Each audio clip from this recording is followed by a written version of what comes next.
कि आप जानते हैं इफ्तारी में अगर कम टाइम हो तो आप कैसे मिनटों में ज़बरदस्त मज़ेदार से क्रिस्पी पकोड़े बना सकते हैं। तो आज मैं आप लोग के लिए प्याज के क्रिस्पी मज़ेदार और आसान से पकोड़ों की रेसिपी लेकर आई हूँ।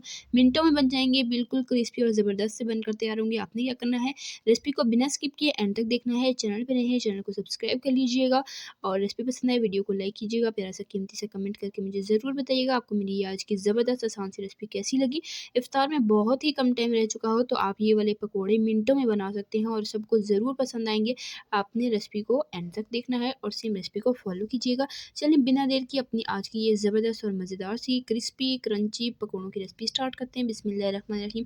सबसे पहले यहाँ पर मैंने एक बड़े साइज़ का प्याज ले लिया और इसे बिल्कुल बारीक कट कर लिया। देखिए इतने बारीक प्याज कटे हुए होने चाहिए, उतने ही क्रिस्पी आपके पकोड़े बनेंगे। तो प्याज बारीक लच्छों में कट कर लिए हैं और मैंने एक बड़े साइज़ का लिया। आप चाहें तो 2 दरमियाने साइज़ के ले सकते हैं। ज़्यादा बनाना चाहें तो रेसिपी को डबल भी कर सकते हैं। अब यहाँ पर एक हरी मिर्च हमने चॉप की हुई इसमें शामिल कर देनी है। हरा धनिया इसमें शामिल करेंगे 1 मुट्ठी भरकर या हस्ब ज़रूरत आप इसमें शामिल कर सकते हैं। बारीक कटा हुआ हरा धनिया, साथ हम इसमें शामिल करेंगे कूटा हुआ साबुत धनिया, इसमें जाएगा 1 टीस्पून, कुटी लाल मिर्च 1/4 टीस्पून और ज़ीरा इसमें जाएगा हाफ़ टी स्पून। हल्दी इसमें जाएगी 1/4 टीस्पून, पिसी लाल मिर्च हाफ़ टी स्पून, पिसा धनिया इसमें जाएगा हाफ़ टी स्पून और नमक इसमें जाएगा हाफ़ टी स्पून। नमक और मिर्च आप अपने टेस्ट के अकॉर्डिंग कम या ज़्यादा कर सकते हैं, जितना आपको चटपटा पसंद हो। मैंने बिल्कुल परफेक्ट नमक और मिर्च रखा था। अब हाथ की मदद से इसे अच्छे तरीके से हम मिक्स कर लेंगे ताकि सारे मसाले प्याज में अच्छे से मिक्स हो जाएं और प्याज थोड़े से सॉफ्ट पड़ जाएंगे। अच्छे से मिक्स करने के बाद हम इसमें शामिल कर देंगे बेसन हाफ़ कप छना हुआ, साथ इसमें शामिल कर देंगे चावल का आटा 1/4 कप। आपके पास ना हो तो आप इसकी जगह थोड़ा सा मैदा भी ले सकते हैं या थोड़ा सा घर का नॉर्मल आटा जो होता है वो भी यूज़ कर सकते हैं, अदरवाइज़ आप इसे स्किप भी कर सकते हैं। तो ये शामिल करके हाथ की मदद से अच्छे से मिक्स करेंगे।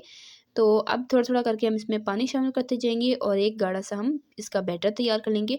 बहुत ज़्यादा गाढ़ा भी नहीं होना चाहिए, अदरवाइज़ आपके पकोड़े क्रिस्पी नहीं बनेंगे और अगर बहुत ही पतला होगा तो प्याज के लच्छे जो हैं वो अलग होने शुरू हो जाएंगे। इस वजह से आपने ये देखें इस तरह की कंसिस्टेंसी रखनी है। ये देख लें आप, इस तरह से आप चेक करें आपसे ये जो है पकोड़ा इजीली बन रहा है तो इसका मतलब कि इसकी कंसिस्टेंसी परफेक्ट है। ऑयल को यहाँ पर मैंने अच्छे से गर्म कर लिया।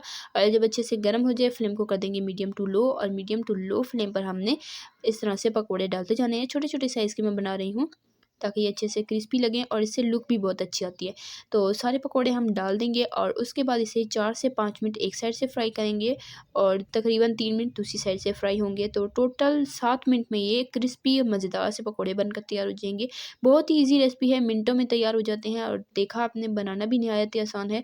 तो आपने रेसिपी को ट्राई ज़रूर करना है और प्यारा सा कीमती सा कमेंट करके मुझे ज़रूर बताइएगा कि आपको मेरी आज की ये ज़बरदस्त मज़ेदार और आसान सी क्रिस्पी क्रंची प्याज के पकौड़ों की रेसिपी कैसी लगी और आप मेरे चैनल पर किस तरह की रेसिपी देखना चाहते हैं आपने कमेंट में ज़रूर बताना है। तो यहाँ पर आप देख सकते हैं माशाल्लाह कितने ज़बरदस्त और क्रिस्पी से हमारे पकोड़े बनकर तैयार हो चुके हैं। बहुत ही ज़बरदस्त इस पर कलर आ चुका है, इसे निकाल लेंगे और सेम तरीके से बाकी के सारे पकोड़े भी हम फ्राई कर लेंगे।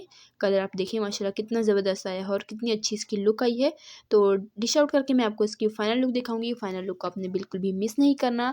रेसिपी पसंद आई है वीडियो को लाइक करें, शेयर करें फ्रेंड एंड फैमिली मेम्बर्स के साथ। चैनल पर नए हैं चैनल को सब्सक्राइब ज़रूर किया करें, इससे हमारी हौसला अफजाई होती है, हमें पता चलता है कि हम कैसा काम कर रहे हैं। तो आपने सब्सक्राइब ज़रूर करना है।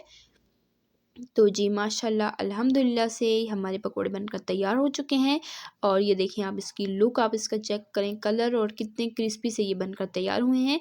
गर्मा गर्म पकौड़ों को केचप के साथ चटनी के साथ सर्व करें, चाहे तो एज इट इज़ सर्व करें। बहुत ही टेस्टी रेसिपी है और मिनटों में बन जाने वाली रेसिपी है। कम टाइम हो इफ्तार में तो आपने ये रेसिपी ट्राई करनी है और अपना फीडबैक मुझे ज़रूर देना है।